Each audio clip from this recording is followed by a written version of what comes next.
দেশনায়ক Tarique Rahman family কার্ডের ব্যাপারটা স্পষ্টভাবে বলছেন যে ফ্যামিলি কার্ড কারা পাবেন। ফ্যামিলি কার্ড পাবেন বাংলাদেশের নারীরা। নারীরা ফ্যামিলি কার্ডের মাধ্যমে প্রতি মাসে 2,500 টাকা পাবেন। এখন আমার কথা হলো, এই ফ্যামিলি কার্ড পায়া কি বাংলাদেশের নারীরা খুশি? এই 2,500 টাকা পায়া কি বাংলাদেশের নারীরা খুশি? এই 2,500 টাকা কোথায় থেকে আসবে? বাংলাদেশে আপনারা জানেন যে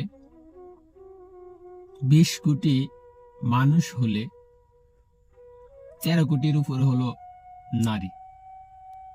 এখন এই নারীদেরকে আপনি প্রতি মাসে 2,500 টাকা করে দিলেন, বা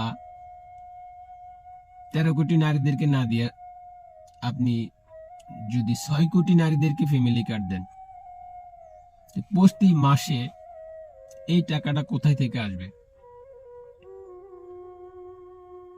ফ্যামিলি কার্ড ওইটা হিটে এগুলা না দিয়া বাংলাদেশের রাস্তাঘাট, ব্রিজ, কালভার্ট এগুলোর জন্য ছেলে সন্তান স্কুলে যেতে পারতেছে না। বাংলাদেশ স্বাধীন হয়েছে 54 বছর। এখনো আমাদের গ্রামে বর্ষা আসলে আমরা লঙ্গি মাথায় বাইনা ছোটকালে গেছিলাম, এখনো যাইতে হয়। আমাদের যদি যাতায়াত ব্যবস্থাটা ভালো হতো, আমরা যদি ছেলে সন্তানকে নিরাপদে স্কুলে পৌঁছাইতে পারতাম, তাহলে বাংলাদেশের মানুষ খুশি।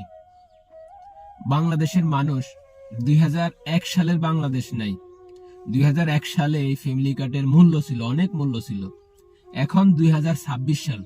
এই 2026 সালে বাংলাদেশের মানুষ এই ফ্যামিলি কার্ডের কাছে আস্থা নাই। বাংলাদেশের মানুষ এই ফ্যামিলি কার্ড চায় না। বাংলাদেশের মানুষ চাই কাজ, বাংলাদেশের মানুষ চাই শিক্ষা, বাংলাদেশের মানুষ চাই যাতায়াতের ব্যবস্থা। বাংলাদেশের মানুষ ভোগান্তি থেকে মুক্ত চাই, ভোগান্তি থেকে মুক্ত চাই।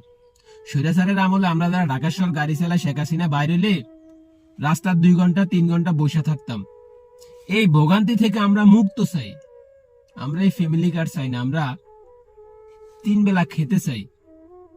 আমরা দ্রব্য মূল্যের নিয়ন্ত্রণ চাই, সিন্ডিকেট মুক্ত বাংলাদেশ চাই। আপনারা কি বলেন কমেন্ট বক্সে জানাবেন।